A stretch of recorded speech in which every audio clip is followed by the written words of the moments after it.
मङ्गलं पञ्चपरमेष्टि मङ्गलं तीर्थङ्करं मङ्गलं विश्वजिन्धर्मं मङ्गलं वीरशासनं मङ्गलं वीरशासनम।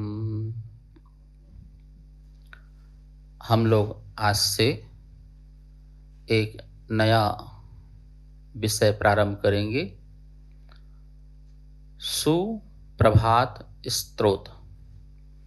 ये सुप्रभात, जो मेरा प्रभात है, जो मेरा दिन है, जो मेरा दिवस है, जो प्रातः काल का समय है, प्रत्युष बेला है, वो मेरा सु हो, शुभ हो, अच्छा हो, मेरे जीवन के लिए और दूसरों के जीवन के लिए मंगलदायी हो, कल्याणकारी हो, ऐसा स्तोत्र और ऐसी स्तुति।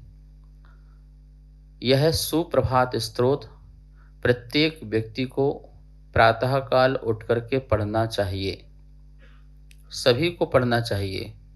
इसलिए हम आप लोगों को सुप्रभात स्तोत्र जो है उसका उच्चारण भी और उसका अर्थ भी समझाने का प्रयास करेंगे। यदि आपके पास सुप्रभात स्तोत्र ना हो तो आप यहाँ पर स्क्रीन में देखेंगे और आपके लिए एक एक श्लोक और उनके अर्थ यहाँ पे दिखाई देंगे। और यदि आपके पास पुस्तक में हो तो आप उसे निकाल सकते हैं, वरना आप गूगल में जाएंगे, सुप्रभात स्तोत्र लिखेंगे तो उसमें भी आप उससे निकाल करके प्रिंट आउट निकाल करके सामने रख लेंगे, पढ़ेंगे तो पढ़ना आ जाएगा, उच्चारण आ जाएगा और उसका अर्थ आ जाएगा। सुप्रभात स्तोत्र जो है किनके द्वारा लिखा गया है यह तो अज्ञात है, लेकिन सुप्रभात स्तोत्र में यह बताया गया है कि 24 तीर्थंकर, जो 24 तीर्थंकर भगवान हैं और उनके पंच कल्याणक हैं, उनको स्मरण करने से मेरा दिन, मेरा दिवस, मेरा प्रातःकाल या मेरा दिन भर जो है वो मंगल ही मंगल हो, उनके ध्यान से। तो हम प्रातःकाल उठ करके 24 तीर्थंकर भगवान का ध्यान करेंगे तो हमें आनंद की प्राप्ति होगी। जैसे हम सुबह उठते हैं तो आंखें खोलते ही अपने हाथों को ऐसे कर लेते हैं तो एक सिद्ध शिला बन जाती है दोनों हाथों की लकीर से, और ऊपर ये 8 अंगुल होती हैं और इनमें एक में 3-3 पौर होती हैं। तो इस प्रकार से मिलाएंगे तो ये 8 तिया 24 पौर हो जाएंगे, पर्व हो जाएंगे। और इसमें आप आदिनाथ भगवान से कल्पना करते हुए महावीर स्वामी तक जाइए। 24 तीर्थंकर के नाम बोलिए, ऋषभ, अजित, संभव, अभिनंदन। ये छंद बोल सकते हैं, दोहा बोल सकते हैं, अथवा आप संस्कृत में बोलें, प्राकृत में बोलें, हिंदी में बोलें, या क्रम से सूचीबद्ध तीर्थंकरों के नाम लें और एक एक तीर्थंकर को नमस्कार करते हुए अपने आंखों में लगाएं, मस्तक में लगाएं और उनसे अपना मंगल जो है दिवस का प्रारंभ करें। तो मैं आपको यही कहना चाह रहा हूं कि आप लोगों को ये स्तोत्र कंठस्थ भी कर लेना चाहिए और प्रातः काल उठ करके 24 तीर्थंकर की स्तुति से अपना दिन की शुरुआत करना चाहिए। तो हम लोग पढ़ते हैं फिर सुप्रभात स्तोत्र। क्या नाम है इसका? सुप्रभात स्तोत्र। अच्छा दिन, अच्छा समय। एक बार हम बोलेंगे, दोबारा आप लोग बोलेंगे। यत स्वर्गा वत रोत्सवे, यत स्वर्गा वत रोत्सवे, यद भवज भवज जन्माभिषेकोत्सवे, यद भवज जन्माभिषेकोत्सवे, यद दीक्षा ग्रहणोत्सवे ग्रहणोत्सवे यदखिल ज्ञान प्रकाशोत्सवे प्रकाशोत्सवे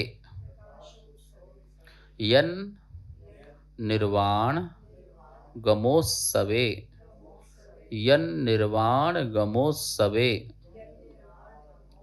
जिन पतेः पूजाद्भुतं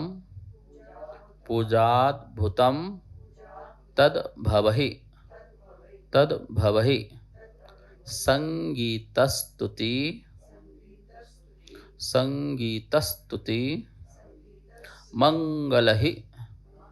मंगलहि प्रसरतां में सुप्रभातोत्सवः।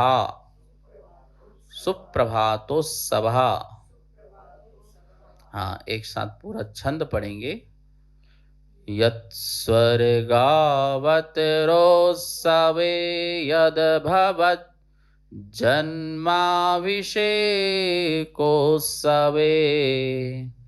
यद्दीक्षाग्रहणोत्सवे यदखिल ज्ञानप्रकाशोत्सवे यन्निर्वाणगमोत्सवे जिनपतेः पूजाद्भुतं तद्भवहि संगीतस्तुतिमङ्गलहि प्रसरतां में सुप्रभातोत्सवः।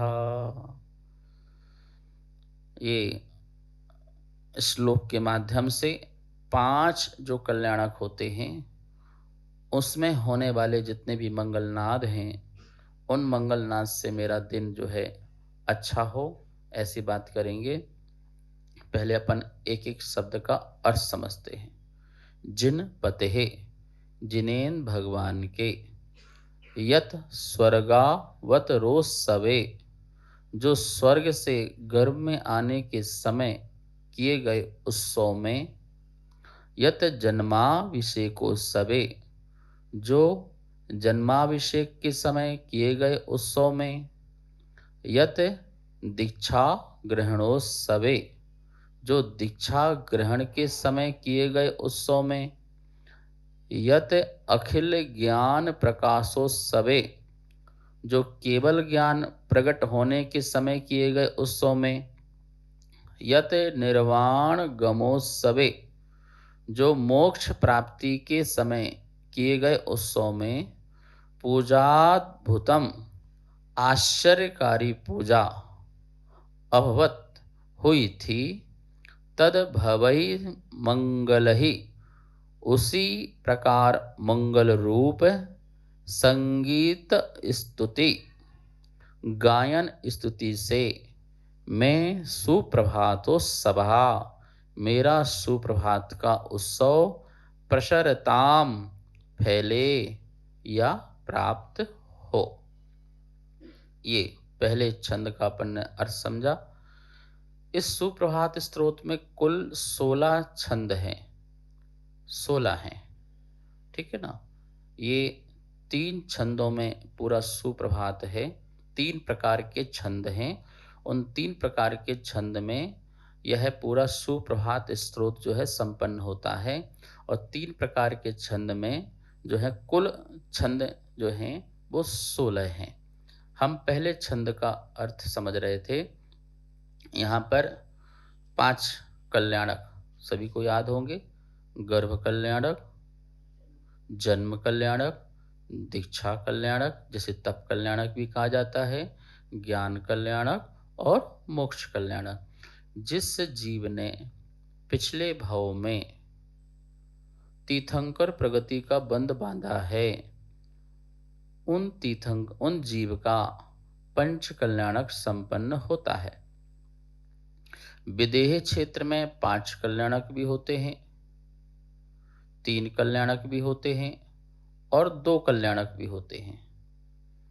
जिन्होंने पिछली पर्याय में तीर्थंकर प्रगति का बंध बांधा है, केवली शुद्ध केवली तीर्थंकर के पाद मूल में विशुद्धि बढ़ा करके तो उस जीव के तो पांचों कल्याणक संपन्न होते हैं। और जिस जीव ने पिछले भाव में नहीं, इसी भाव में तीर्थंकर प्रगति का बंध बांधा है। जैसे कोई सम्यक दृष्टि कोई जीव हो और वो केवली शुद्ध केवली तीर्थंकर के पाद मूल में क्या करे, तीर्थंकर प्रगति का उसी भाव में बंध बांधे, तो उसके तीन कल्याणक होंगे। चतुर्थ गुण स्थानवर्ती जो है, कोई श्रावक है, कोई सम्यक दृष्टि है और वो बंध बांधता है, तो उसके कितने कल्याण होंगे? तीन। गर्भ और जन्म तो होंगे नहीं, वो तो हो चुके। अब कौन से होंगे? दीक्षा कल्याणक, ज्ञान कल्याणक और मोक्ष कल्याणक, ये तीन कल्याणक होंगे। और यदि कोई मुनिराज तीर्थंकर प्रगति का बंध बांधते हैं, कोई मुनिराज विदेह क्षेत्र में तीर्थंकर प्रगति का बंध बांधते हैं, तो उनका दीक्षा तो हो गया, गर्भ भी हो गया है, जन्म भी हो गया है और दीक्षा भी हो गई है। तब कितने कल्याणक बचेंगे उनके? दो कल्याणक बचेंगे, एक ज्ञान कल्याणक और मोक्ष कल्याणक। कम से कम दो कल्याणक, अधिक से अधिक पांच कल्याणक और मध्य में तीन कल्याणक। तो पांच, तीन और दो, इस प्रकार से कल्याणक बनते हैं। लेकिन यहाँ जो बात कह रहे हैं सुप्रभात स्तोत्र में, पांचों कल्याणक की बात कर रहे हैं। भरत क्षेत्र और ऐरावत क्षेत्र में होने वाले तीर्थंकर के नियम से पांचों कल्याणक ही होते हैं। इसमें कोई कम वाले कल्याणक होते ही नहीं हैं। इसका मतलब ही है, जो पूर्व भाव में तीर्थंकर प्रगति का बंध बांध के आएगा, उसके यहाँ पर पांचों कल्याणक संपन्न होंगे। लेकिन विदेह क्षेत्र में ऐसा नहीं है, वहाँ पांच भी हो सकते हैं, तीन भी हो सकते हैं और दो कल्याणक भी हो सकते हैं। हम यहाँ पर सुप्रभात स्तोत्र भरत क्षेत्र में बैठ कर के गा रहे हैं।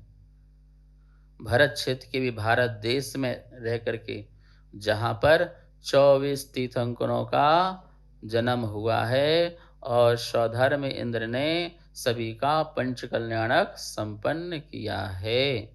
तो इसलिए हम पांचों कल्याणकों के माध्यम से अपना सुबह का जो प्रभात है उसको आगे हम संपन्न करेंगे, अर्थात उसमें खुशियां मनाएंगे। तो देखो इस श्लोक में बड़े ध्यान से देखो, यत स्वर्गावत रोज सवे, संधि निकालेंगे तो यत स्वर्ग अवतर उत्सवे। स्वर्ग अवतर, जो स्वर्ग से अवतर मतलब आने वाले हैं, आएंगे या आते हैं, जो स्वर्ग से आने के समय। कौन समय? स्वर्ग से आने के समय। तो देखो स्वर्ग में आने के समय मतलब कि आने के पहले भी, आते समय भी और गर्भ में रहे तब भी। स्वर्ग से आने के समय पहले बताइए 6 महीने क्या होती है? अभी गर्भ में नहीं आए हैं, पर गर्भ में आने के पहले क्या होती है? रत्नों की वर्षा होती है, तब से उत्सव प्रारंभ हो जाता है। और जब गर्भ में 9 माह रहते हैं तो तब तो सारे इंद्र परिकर देवी देवता ये सब बार बार आकर के महल में आकर के उत्सव मनाते हैं। 8 कुमारियां, 56 कुमारियां, ये सब उत्सव में लगे रहते हैं। संगीत बजता रहता है, मंगल नाद होते रहते हैं, मंगल गीत चलते रहते हैं। कितना सुंदर वातावरण होगा ना, जब आपके घर में कोई छोटा सा फंक्शन होता है एक दिन का, तो घर सजाते हो, तोरण द्वार लगाते हो और माला लटकाते हो, फूल लटकाते हो, वहाँ पे शहनाई वाला बैठ जाता है या संगीत वाला हल्की हल्की ध्वनि निकालता रहता है, गीत गाता रहता है, लोग आते रहते हैं, जाते रहते हैं, तिलक होता रहता है, आइए आइए आपका स्वागत है। कितनी खुशी होती, एक दिन की तुम्हें कितनी सुंदर खुशियां मिलती हैं। और सोचिए जहां गर्भ अवतर उत्सव की कितनी खुशियां होंगी। 6 महीने और 9 महीने कितने हो गए? 15 महीना। 15 महीने गर्भ उत्सव मनता है। कितने महीने? गर्भ कल्याणक कितने दिन का होता है? गर्भ कल्याणक कितने दिन का होता है? 15 महीने। 15 महीने का गर्भ कल्याणक अर्थात गर्भ का उत्सव, जहाँ पर देवी देवता सभी प्रसन्न रहते हैं और वहाँ पर रहने वाले प्रजाजन परिवारजन सभी प्रसन्न चित्त रहते हैं, ऐसा उत्सव से मेरा सुप्रभात हो। जैसे जैसे वहाँ पे मंगल संगीत स्तुति गायन सब हो रहा था, मंगल पाठ हो रहे थे, मंगलाचरण हो रहे थे, उन्हीं मंगलाचरण जैसे मेरा भी सुबह हो, उसी संगीत से उसी गीतों से हम देखते थे। जब आचार्य श्री सुबह सुबह प्रातः काल अपने कक्ष से आते थे तो गाते हुए निकलते थे, जय मंगलम नित्य शोभा मंगलम, जय विमल गुण निलय पुरुदेव ते। ऐसी बहुत सुंदर स्तुति गाते हुए हम लोगों के पास या कक्ष में या मंदिर में या निकलते थे इस प्रकार से, भज भगवन्तं प्रथमारहन्तं वृषभवरं तं मोक्षमतेः, मोहलघिष्टे भोक्तोच्छिष्टे जगति निकृष्टे को रमते, भज भगवन्तं प्रथमारहन्तं वृषभवरं तं मोक्षमते। इस प्रकार से वो स्तुतियों को गाते हुए, आदिनाथ की स्तुति चल रही है, पुरुदेव की चल रही है, 24 तीर्थंकर की चल रही है। मतलब प्रातः काल का कौन कौन से राग रागनियां होती हैं। प्रातः काल की राग रागनियां अलग होती हैं, मध्याह्न काल की राग रागनियां अलग होती हैं, और सायंकाल की राग रागनियां अलग होती हैं, और रात्रि में जो 12 बजते हैं मध्य रात्रि का, उस समय की ब्रह्मवेला की अलग। उसको उसी राग में जब हम गाते हैं तो हमारी आत्मा भी खिलखिलाती है, हमारा मन भी प्रसन्न होता है। आचार्य विद्यानंद महाराज ने पूरा संगीत सीखा था, उनको संगीत की सारी ध्वनियाँ, उनकी राग रागनियाँ और उनका ज्ञान तो कहने क्या है, और वो आवाज़, वो लहर, इससे हमारा सुप्रभात हो।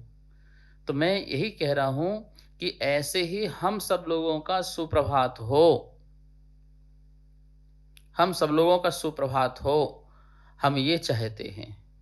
इसलिए हमने यहाँ पर सुप्रभात स्तोत्र प्रारंभ किया है कि जब आप उठो तो आपके चेहरे में मुस्कान हो, आपके चेहरे में प्रसन्नता हो, आनंद हो। जो 24 तीर्थंकर के भगवान को दर्शन करके उनकी स्तुति करके निकलेगा तो नियम से उसके चेहरे में प्रसन्नता रहेगी, चिंताएं से मुक्त होगा, और क्या होगा, उसके हर कार्य सफल होंगे, हर कार्य सफल होंगे। जब वो निकलेगा तो उसके कर्मों की निर्जराएं प्रारंभ होंगी। भगवान का नाम लेने से कर्म की निर्जरा होती होती है, उनका स्मरण करने से कर्म की निर्जरा होती है। बड़े बड़े कर्म चूरा चूरा होने लगते हैं, टुकड़े टुकड़े होने लगते हैं। तो क्या कहा, यस्वर्गावतरोत्सवे, यस्वर्गावतरोत्सवे, जो स्वर्ग अवतर उत्सवे। अवतर, अवतर मतलब आना, आना, आने का नाम क्या है, अवतर। तो आ रहे हैं, कहाँ से आ रहे हैं, स्वर्ग, स्वर्ग से आ रहे हैं। उस समय का जो उत्सवे, उत्सव में, उस उत्सव में, अब नीचे की लाइन सब में लगा के रखना, जितने भी कल्याणक हैं उसमें नीचे की लाइन लगा के रखना। कौन सी वाली, संगीत स्तुति मंगलई प्रसरताम, मैं सुप्रभातोत्सवे, सबके साथ ये वाली लाइन लगाना कि जो स्वर्ग से जब अवतरण हो रहा था उस समय के उत्सवे, उत्सव में जो संगीत, जो स्तुति, जो मंगल ही मंगल रूप जो संगीत स्तुति से, गायन से प्रसारतम क्या दिया है, प्रसरताम फैले, क्या फैले, मैं सुप्रभात सोवे, मेरा भी वैसा सुप्रभात का उत्सव फैले, प्राप्त हो। ये लाइन सबके साथ लगाते जाना, ठीक है ना। संगीत मंगलई, संगीत स्तुति मंगलकारी कार्यों के द्वारा मैं मेरा भी सुप्रभात का उत्सव प्रसरताम प्राप्त होवे। ठीक है, तो कितने महीने का उत्सव मना लिया अपन ने सुबह सुबह? कौन? मात्र एक कल्याणक का, एक कल्याणक का। कौन सा कल्याणक? गर्भ कल्याणक का उत्सव हमने मनाया 15 महीने का। फिर क्या दिया उसके आगे देखिए, यद भवज जन्माभिषेक को सवे। अब कौन सा उत्सव मनाना है? जन्माभिषेक अर्थात जन्म कल्याण। क्या करेंगे? एक ही तो ऐसे हैं तीर्थंकर जिनको जन्म लेते ही अभिषेक, वैसे तो हमारा सबका भी होता है, जब भी बोलते बच्चा उत्पन्न होता है तो धाय माँ क्या करती है? बच्चे का सबसे पहले क्या करती है? स्नान कराती है। आप अस्पताल में ऑपरेशन होता है तो वहाँ भी ऐसे होते हैं, तो उसका भी क्या होता है? स्नान होता है, ठीक है ना। तो जैसे हम लोगों का स्नान होता है वैसा उनका स्नान नहीं होता है, ध्यान रखना। उनका स्नान तो बड़े ही उत्सव के साथ होता है। हमारा तो रोते रोते होता, हम तो रोते रहते हैं और वो जल डालते रहते हैं, बेटा ऐसे पुचकारते रहते हैं। और तीर्थंकर को पुचकारने की जरूरत, वो तो मुस्कुराते हुए प्रसन्नचित होते ही ऐसे जन्म लेते हैं, ठीक है ना। और वहां पर बड़े उत्सव के साथ लिखा, यद भवज जन्माभिषेक को सभी, जो जन्माभिषेक को सभी, जो जन्माभिषेक के समय किए गए उत्सव में, ठीक है। यद अभवत क्या निकलेगा? संधि निकालिए, यत अभवत हुई थी, अभवत मतलब हुई थी, मतलब वो जो उत्सव हुए थे या हुई थी, हुआ था, जो जन्माभिषेक के समय में उत्सव अभवत हुए थे। कितने उत्सव हुए थे भैया जन्माभिषेक के समय? सचेंद्राणी का आना, सौधर्मेंद्र का आना, पूरे परिकर के साथ आना, और पूरा नगरी की परिक्रमा लगाना। कैसे लगा रहे होंगे? चुपचाप लगा रहे होंगे, बड़े शांति से आए होंगे, बहुत शांति से आएंगे। ढोल बाजे, बाजे बाजे रे सहनाई, सारी सहनाइयां बज जाएंगी, सारे यंत्र, सारे वाद्य यंत्र बज जाएंगे। शंखनाद, जितने भी नाद हैं, वो तुरई, भैरवी, ये सब बजना प्रारंभ। और कितने अपना उत्सव मनाने के लिए कितनी बड़ी आप पंक्तिबद्ध, कोई मुरली बजा रहा होगा, कोई ढोलक बजा रहा होगा, कोई गिटार बजा रहा होगा, कितने सारे यंत्र होते हैं, कितने करोड़, 12.5 करोड़ जो हैं वाद्य यंत्र एक साथ जब बजते होंगे, धन धन धन धन, छन छन छन छन छन बाजे, है घन घन घन बाजे। ये पढ़ते ना पूजा पाठ में, झन झन तन तन ता था तय तय, क्या क्या बोलते हैं, सारा ये सब घुंघरू बज रही होगी। कल्पना करो, कल्पना करना है, ये स्तोत्र पढ़ते समय कल्पना करना है उस उत्सव की। और वही उत्सव जब मेरी आंख खुली 24 तीर्थंकरों के माध्यम से, मेरा संगीत मंगल स्तुति से मेरा सुप्रभात का उत्सव फैल रहा है। तो ऐसा सुप्रभात मेरा हो। अब जन्माभिषेक में आ जाओ। सची इंद्राणी दबे दबे पांव महल में प्रवेश करती है, अंतःपुर में प्रवेश करती है, और महामायामयी बालक को लिटा करके, और जो तीर्थंकर बाल जिनेंद्र होते हैं उनको अपने हाथों पर लेकर के खुशी मनाती है, आनंद मनाती है। वहाँ भी संगीत, वहाँ भी स्तुति, वहाँ भी मंगल ही मंगल, मंगलाचार, ये सब होते हैं। और ऐरावत हाथी में विराजमान सौधर्म इंद्र, उनके कर कमलों में जाकर के शची इंद्राणी बड़े ही प्रेम, बड़ी भक्ति भाव से उन बाल जिनेंद्र को देती है। और वहां भी सब देवी देवता झूम रहे हैं, खुशियां मना रहे हैं। किसी प्रजा को पता भी नहीं चला।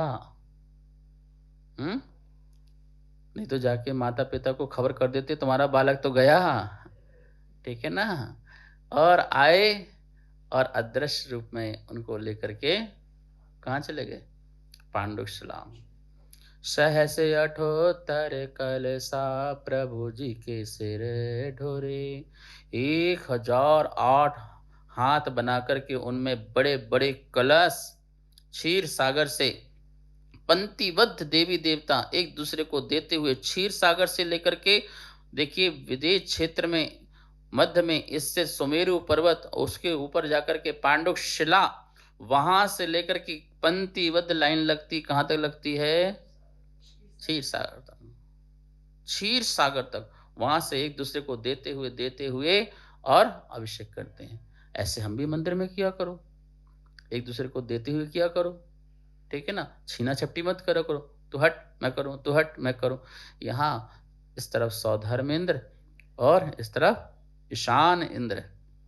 ईशान इंद्र चमर, सानत कुमार चमर, ये चमर लिए खड़े हुए हैं, चमर कर रहे हैं, और सौधर्म इंद्र कलश कर रहे हैं। सारी देवियां, इंद्राणियां, सचिंद्राणियां अनुमोदना कर रहे हैं, और सभी देवी देवता कलश एक दूसरे को देते हुए, पकड़ाते हुए वहां सौधर्म इंद्र तक पहुंचा रहे हैं। कितनी खुशियां! चुपचाप कर रहे होंगे, कुछ गीत नहीं गा रहे होंगे।